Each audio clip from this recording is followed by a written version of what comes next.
I'd like to thank my co-authors. You can see there, including Abby and Robin and Hui, who's our honours student in Singapore.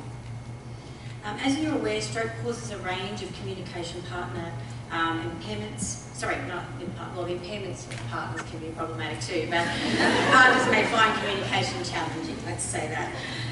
But as communication partner training can improve communication, especially within an inclusive communication environment, it's clinically relevant for a lot of our post-stroke population who have multiple impairments, and the staff have to work with people who also have multiple impairments beyond aphasia.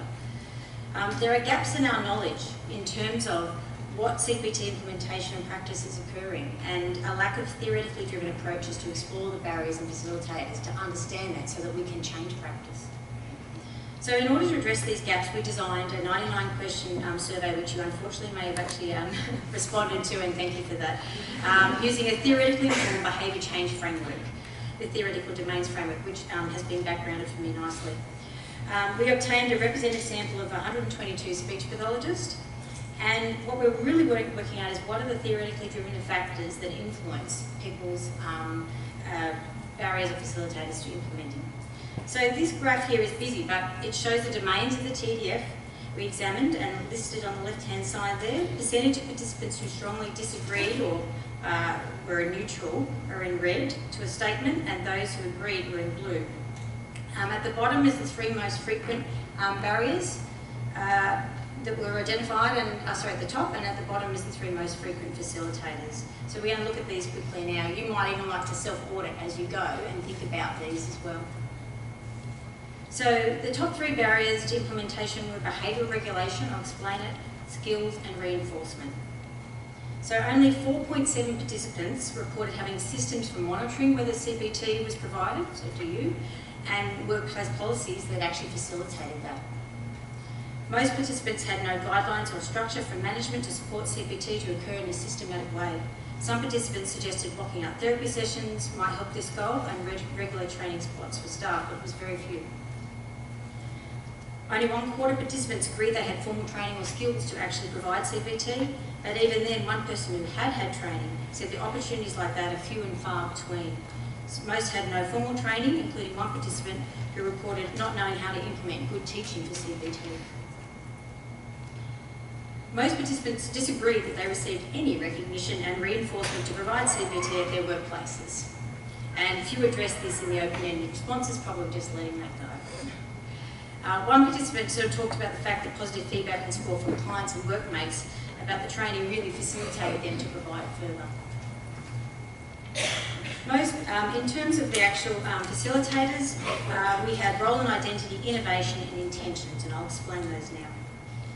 Most participants agreed that providing CPT was part of their role and that it was recognised by others at their workplace as part of their role, although they said recognised is not the same as valued. Some participants reported being able to provide CPT due to the ward understanding that communication is just as high priority as swallowing. Whereas other people said that there was a limited organisational profile of speech pathologists as communication experts. And so they were doing swallowing instead.